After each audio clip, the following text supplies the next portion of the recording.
j'arrive dans l'état d'esprit dans la curiosité, on va dire, et puis d'être confronté à d'autres façons de lire le même texte, à des lectures situées différemment selon qu'on est animé différemment par la religion, la foi, le métier, la curiosité, enfin voilà. Donc de frotter ma lecture à celle des autres participantes, je pense que ça va être très intéressant.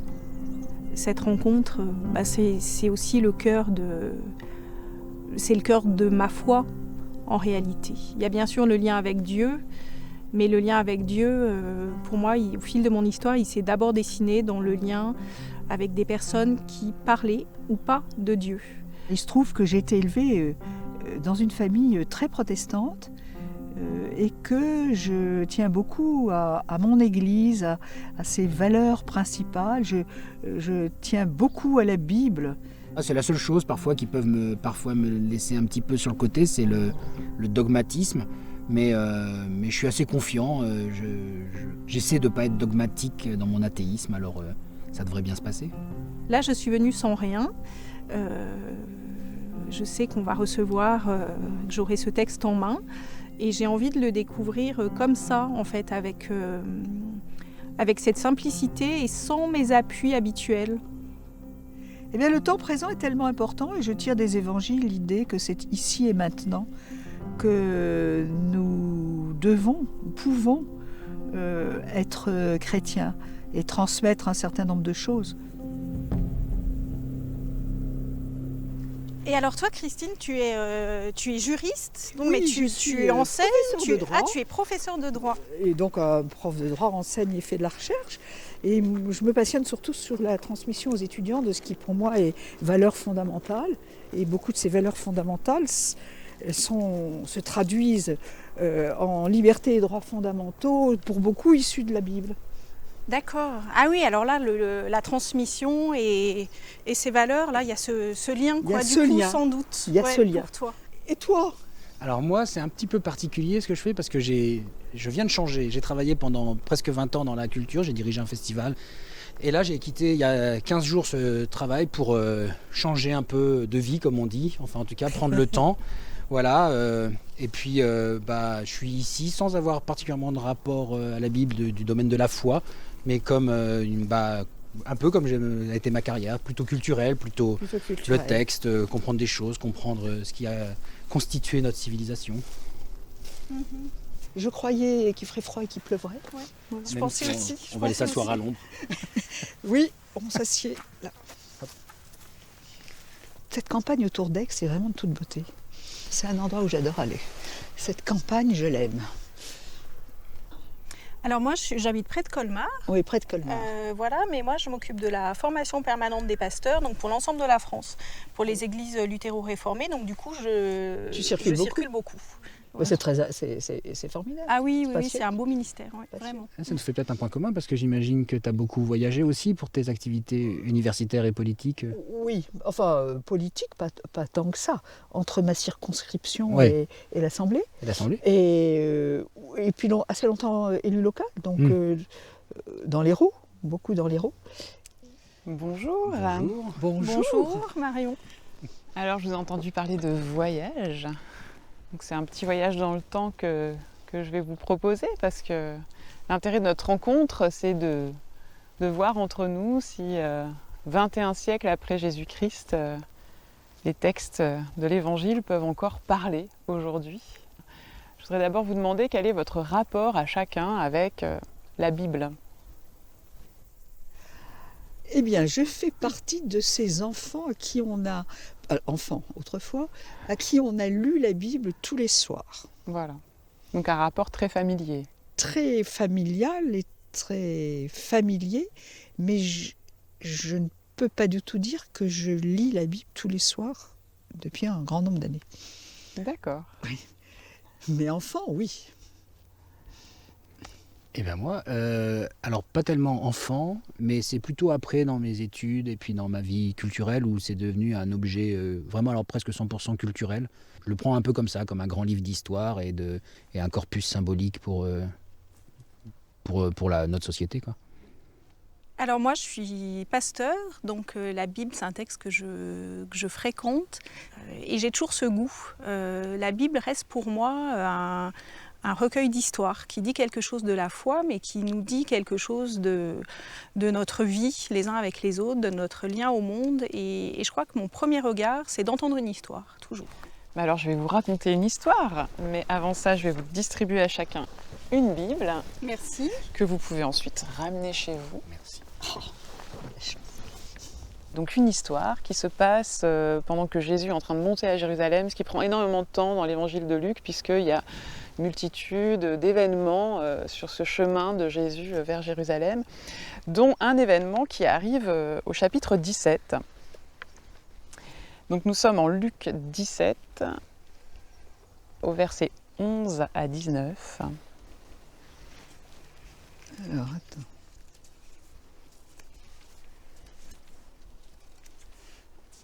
J'y suis. Tandis que Jésus faisait route vers Jérusalem, il passa le long de la frontière qui sépare la Samarie et la Galilée. Il entrait dans un village quand 10 lépreux vinrent à sa rencontre. Ils se tinrent à distance et se mirent à crier « Jésus, Maître, prends pitié de nous !» Jésus les vit et leur dit « Allez vous faire examiner par les prêtres. » Pendant qu'ils y allaient, ils furent purifiés de leur lèpre. L'un d'entre eux, quand il vit qu'il était guéri, revint sur ses pas en louant Dieu à haute voix. Il se jeta aux pieds de Jésus, face contre terre, et le remercia. Or cet homme était un Samaritain. Jésus dit alors « Est-ce que les 10 n'ont pas été guéris ? Où sont les 9 autres ? Il ne s'est trouvé personne pour revenir remercier Dieu, sinon cet étranger ?» Puis Jésus lui dit « Relève-toi et va, ta foi t'a sauvé. »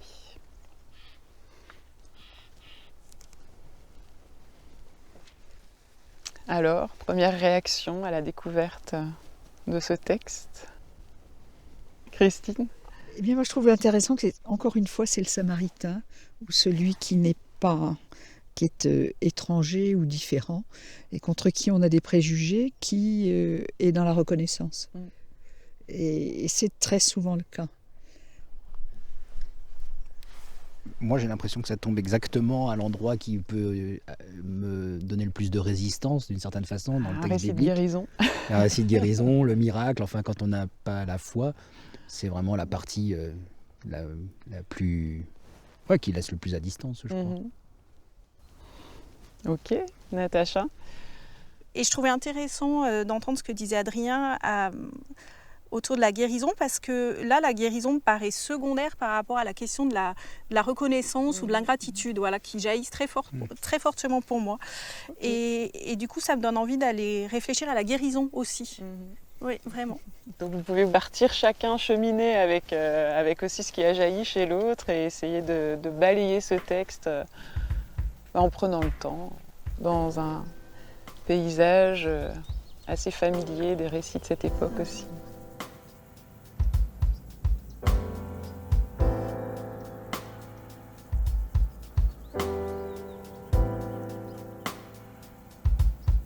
L'un d'entre eux, quand il vit qu'il était guéri, revint sur ses pas en louant Dieu à haute voix.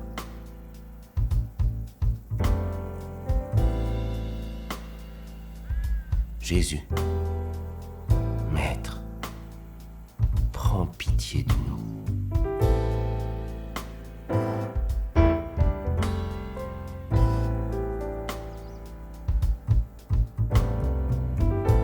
Relève-toi et va. Ta foi t'a sauvé. Or, cet homme était un Samaritain.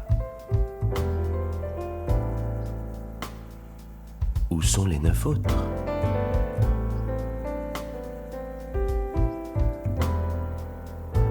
Jésus, Maître, prends pitié de nous. Où sont les 9 autres ?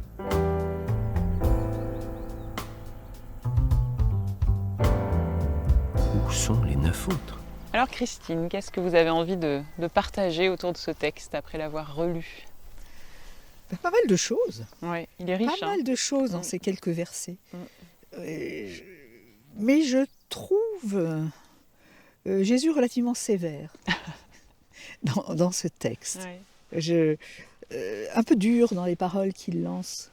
Il a là en face de lui 10 malheureux lépreux. Ils sont venus à sa rencontre, ce n'est pas lui qui va à leur rencontre. Et il ne demande pas à être guéri. Moi, ça m'a beaucoup intéressé de me rendre compte qu'ils disent simplement « Jésus Maître, aie pitié de nous ». Il demande ce que n'était pas lépreux à l'époque, peut-être toujours pas aujourd'hui d'ailleurs, être considéré comme un homme normal, d'être connu dans sa dignité. Et je trouve que Jésus est dur avec eux. Il leur dit allez voir les prêtres. Ah non, moi je ne le comprends pas comme ça. Ah bon. Quand il dit allez vous faire examiner par les prêtres, il est en train de leur dire vous êtes déjà guéris, mais il faut que les prêtres vous réintègrent à la communauté. Et là, il est en position d'humilité, lui. Et là, il est en position d'humilité. Ouais. Mais très, très intéressant. Ensuite, oui, l'un des 10 revient. Et j'aime beaucoup le « Or, c'était un Samaritain ». C'est cette courte phrase, c'est celui dont on n'attendait pas qu'il revienne, ou dont personne n'attend qu'il revienne.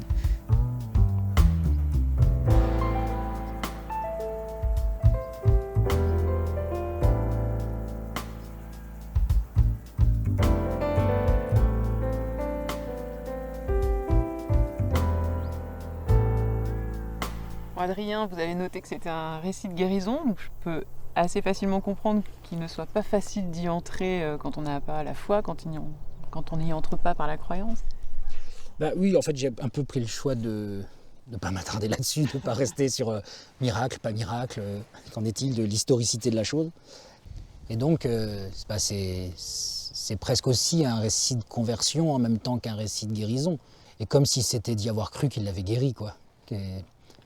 Il y a une chose comme ça auquel je suis pas vraiment hostile, à vrai dire. presque comme on dirait aujourd'hui que pour être soigné, avoir un bon moral et croire qu'on va pouvoir s'en sortir et aller de l'avant serait presque comme ça, c'est un peu... En réalité, là, ce dont vous parlez, c'est ce qui se passe pour les 10. C'est qu'en fait, c'est le fait... Ils sont tous sauvés, oui. Non, ils sont tous purifiés. Ce qui voudrait dire que ta foi t'a sauvé porterait sur peut-être un autre type de salut que la guérison. Oui, complètement. Et c'est comme si les premiers avaient eu un mouvement de foi un peu utilitaire, et que le second allait un chouïa plus loin. Et lui, il décide de revenir quelque part, et je trouve que c'est un acte presque gratuit, un acte de dire en fait je reviens, presque pour la beauté du geste, et que c'est peut-être ça, du coup, qui atteste d'une foi. C'est qu'il n'y a plus rien à en retirer, puisqu'il est désormais guéri. Je peux y être sensible. Je ne sais pas trop sous quel registre spirituel je l'aborderai pour mon propre cas, pour moi-même, mais quelque chose qui est de cesser d'attendre rétribution de nos actes, d'agir pour agir, quoi.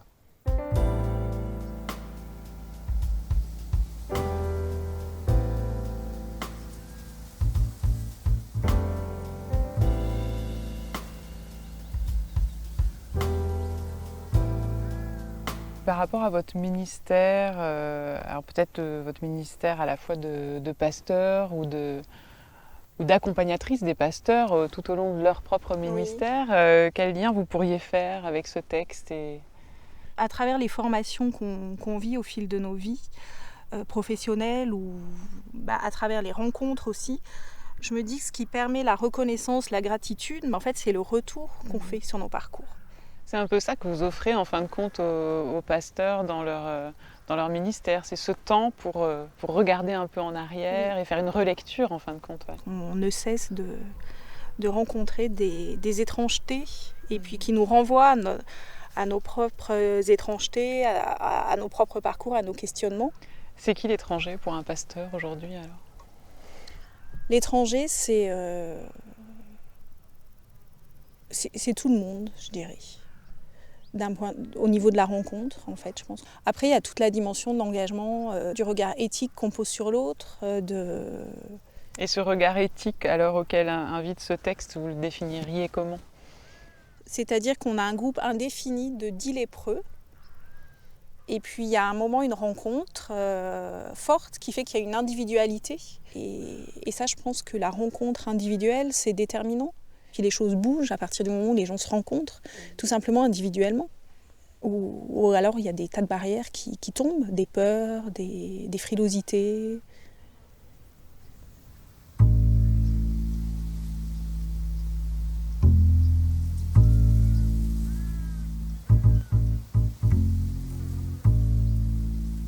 Tandis que Jésus faisait route vers Jérusalem, il passa le long de la frontière qui sépare la Samarie et la Galilée.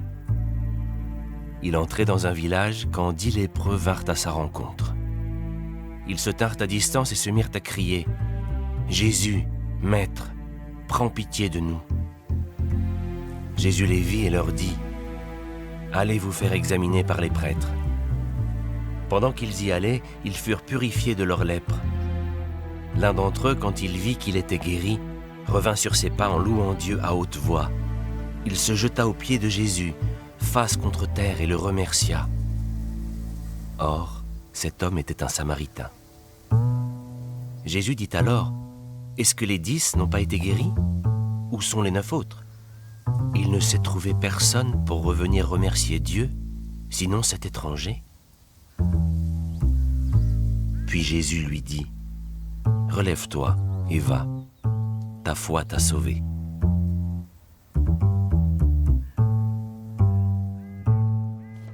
Alors j'imagine que ce texte a continué à mûrir depuis hier pour chacun d'entre vous. Bah oui. Au final, contre toute attente, c'est un peu le thème de la guérison qui a repris le dessus. Pas sur le mode d'accréditer le miracle, enfin voilà, mais de me poser la question un peu de qu'est-ce qui guérit. Ça m'a assez intéressé de se dire tiens, c'est pas un acte de médecin, et quelque part j'ai du mal à y voir non plus un miracle. C'est comme ils s'étaient soignés eux-mêmes en ayant confiance en la possibilité de guérir, quoi. C'est aussi frappant, je trouve qu'il n'y a pas de parole ou de geste particulier de Jésus dans cette guérison. Voilà, si on peut voir d'autres récits de guérison où il adresse vraiment une parole, ou même il s'approche, ou il touche. Là, on est dans ce cas très particulier de cette maladie qui tient à distance, vraiment. Mais oui, c'est en chemin qu'il se passe quelque chose. Mais on n'en dit pas on ne dit pas ce qui se passe. Il y a une guérison qui apparaît. C'est ça. Alors moi, j'ai envie de revenir un petit peu en arrière. Ils vont, ces 10 lépreux, à la rencontre de Jésus. C'est pas Jésus qui les cherche. Jésus est en chemin. Il est en chemin et puis en voilà 10 totalement exclus dans la lèpre à l'époque, dans un confinement absolu, qui cherchent. Voilà, ils cherchent quelque chose. Et je trouve intéressant de les voir tout seuls là, à la recherche, dans une situation considérée comme désespérée. Puis surgit la guérison. Et puis surgit, comme souvent dans la Bible, le plus exclu, le plus rejeté, le Samaritain. Le Samaritain, c'est un personnage que je trouve assez fascinant, parce qu'il est complètement symbolique de nos manques à nous tous. Lui, il comprend quand nous, on ne comprend rien. Lui, il est reconnaissant quand nous, on n'a rien vu. Nous, on passe à côté, lui, il ne passe pas à côté. Et encore une fois, il ne passe pas à côté de ce qui vient de lui arriver. Et il vient dire sa reconnaissance. Pour moi, le personnage du Samaritain est aussi central que le personnage de Jésus, qu'on rencontre partout. Et le Samaritain apprend à Jésus aussi cette dimension universelle du salut qui est pas évidente dès le départ de son ministère. Et c'est cet étonnement que je trouve que certains d'entre vous ont pris comme une marque de sévérité, de jugement à l'égard des 9 autres, que personnellement je prends un peu plus comme une conversion, une reconversion au corps de Jésus à l'universalité de ce qu'il a donné en fin de compte, et qui est plus du tout réservé à un clan. Ce qui est en écho à ça, je me dis que ce qui est étonnant aussi, C'est comme un jeu des exclusions, parce que finalement le Samaritain est étranger dans une communauté qui va bien, mais dans la maladie, ce groupe des 10 lépreux contient visiblement des Juifs et des Samaritains, où là l'exclusion ne joue plus de la même manière, parce qu'il y a une exclusion supérieure, en fait, qui les met à part de la société. Et c'est déjà là pour moi une marque de ces exclusions artificielles qui sont posées sur les uns, sur les autres, mais qui finalement sont mouvantes aussi, selon les contextes et les situations. On n'est pas revenu là, depuis tout à l'heure, sur le relève-toi, que j'aime beaucoup, le relève-toi. C'est-à-dire non seulement tu es guéri, mais le verbe relever est proche du verbe ressusciter. Et donc le relève-toi, c'est une sorte de tu ressuscites aujourd'hui, à tous égards. Il y a ça, mais ce relève-toi, il répond aussi à cet élan du Samaritain qui se jette aux pieds de Jésus. À tous égards, il se relève. Voilà.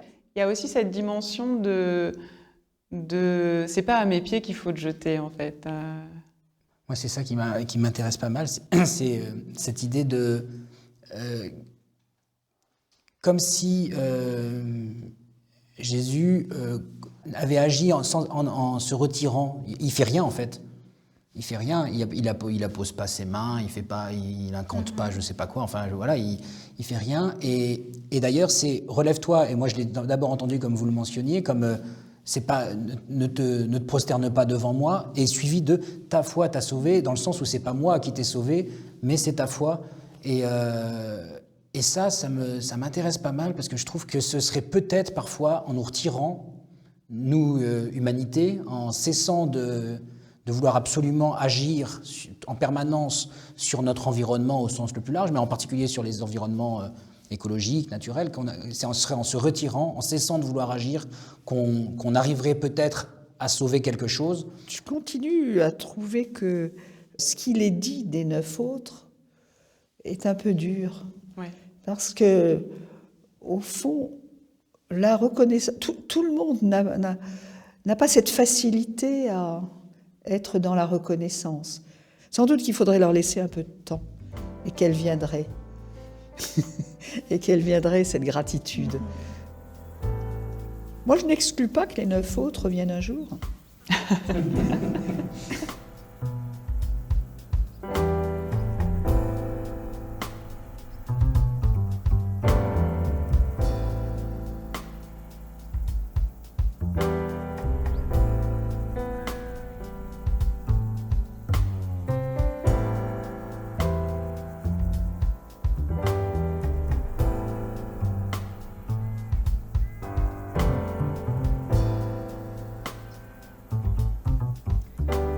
La reconnaissance, elle est parfois difficile à exprimer. C'est très bouleversant d'exprimer une gratitude à quelqu'un. J'ai essayé de... On n'ose pas. Oui, on n'ose pas. On ne sait pas trop comment faire. Là, il y a une expression de la reconnaissance de ce lépreux. Voilà, je pense qu'on pourrait tous revisiter nos chemins. Enfin, en tout cas, c'est ce que je fais intérieurement là, avec ce texte, en me disant, mais voilà, j'ai vraiment des sujets, des sujets de reconnaissance pour des personnes qui m'ont vraiment permis d'avancer et à qui je dois beaucoup. En fait, dans la gratitude, c'est merci sur toutes ses formes. C'est un merci pensé. Je pense qu'on peut même travailler presque toute une vie par une reconnaissance qu'on n'a pas pu formuler parce que l'existence nous a fait ne plus être en contact avec cette personne ou parce que cette personne est décédée, par exemple. J'imagine, il se trouve que mes 2 parents sont vivants, mais j'imagine que c'est ce que vivent certaines personnes au décès d'un des parents ou des parents de regretter de n'avoir pas exprimé leur gratitude avant, mais ça peut arriver avec des amis, ou cette espèce de chose qui est un peu pressée par le temps quand même. Oui. Mais je pense personnellement, alors professionnellement, plutôt à des professeurs, des pédagogues, ceux qui vous conduisent. Je pense qu'on a beaucoup de reconnaissance à l'égard de ceux qui ont cru en vous.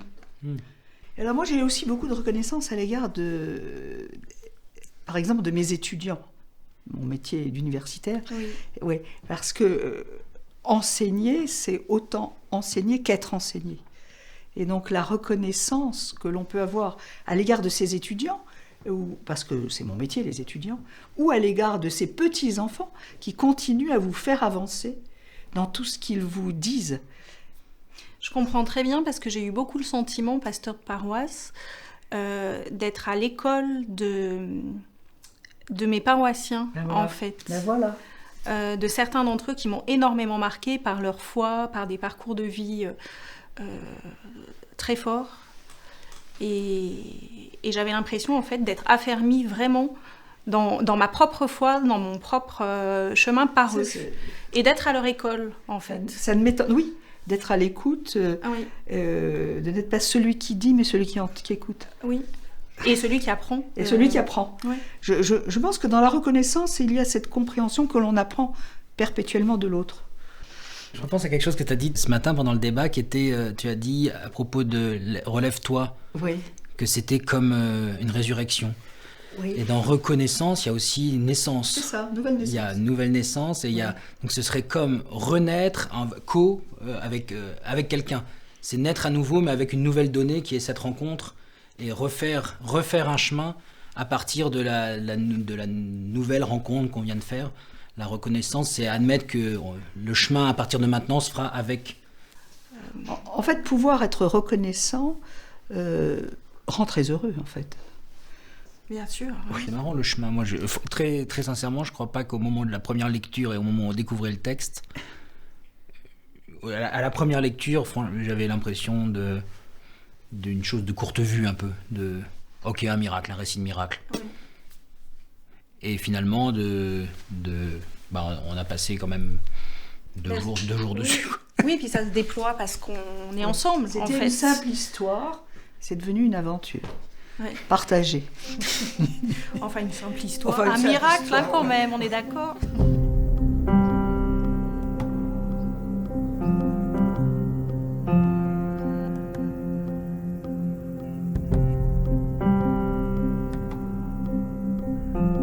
Et oui, Marion, on a observé que le texte suivant de l'évangile de Luc parlait du royaume ici-bas, ici et maintenant.